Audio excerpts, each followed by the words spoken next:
Everyone keeps saying it. India is rising. India is the next China. India will build the next Shanghai. But here's the uncomfortable question no one likes to ask. Is India's next Shanghai actually possible, or just a beautiful illusion? Shanghai didn't just grow, it exploded from fishing towns to a global financial titan in just a few decades. So today, we're breaking the myth. Can India really replicate that kind of urban miracle? Or are its challenges simply too different to overcome? Shanghai's rise wasn't accidental. It was the result of economic liberalization, strategic government planning, and brutally efficient execution. China picked Shanghai as a gateway, poured in capital, infrastructure, and political will, and let growth compound at breathtaking speed. India wants something similar, not just for prestige, but for survival. A new megacity could absorb millions of jobs, power manufacturing, and cement India's place in the global economy. But wanting a Shanghai and being able to build one are two very different things. Mumbai and Delhi are already stretched to the limit, overcrowded, polluted, infrastructure under constant stress, so attention is shifting elsewhere. Industrial corridors, logistics hubs near ports, planned smart cities built from scratch. On paper, it looks promising. In reality, the obstacles are massive. Infrastructural hurdles, land acquisition alone can take years, sometimes decades. Water scarcity is already a crisis in many regions.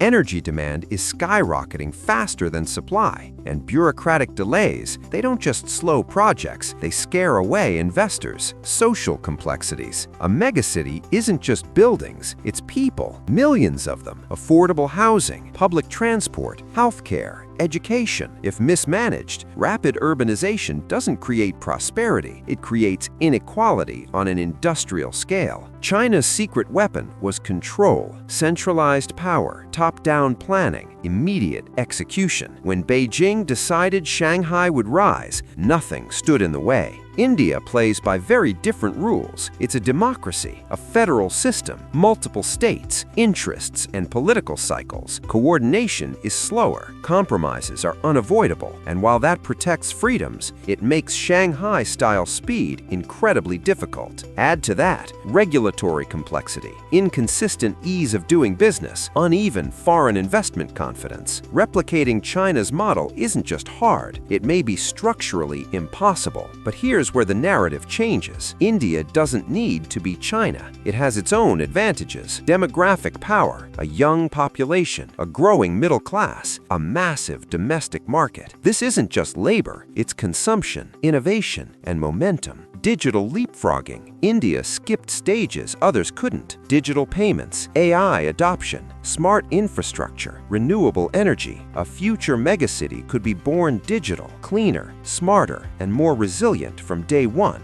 Global shifts. As supply chains move away from overdependence on China, India has a once-in-a-generation opening: manufacturing, technology, geopolitical relevance. Maybe the real mistake is asking the wrong question. Instead of, can India build the next Shanghai? The better question is, should it? India's success may not be measured by the tallest skyline or the largest GDP number, but by inclusive growth, environmental sustainability, quality of life, long-term resilience. The future megacity might not look Chinese, it might look Indian. India may never build the next Shanghai, but it could build something even more powerful, a megacity designed for the future, not the past. And if it succeeds, it won't just change India, it will reshape the global balance of power. The real question is no longer if India will rise, but how. Don't forget to like and subscribe if you want more deep dives that challenge mainstream narratives about global power, cities, and the future. See you in the next one.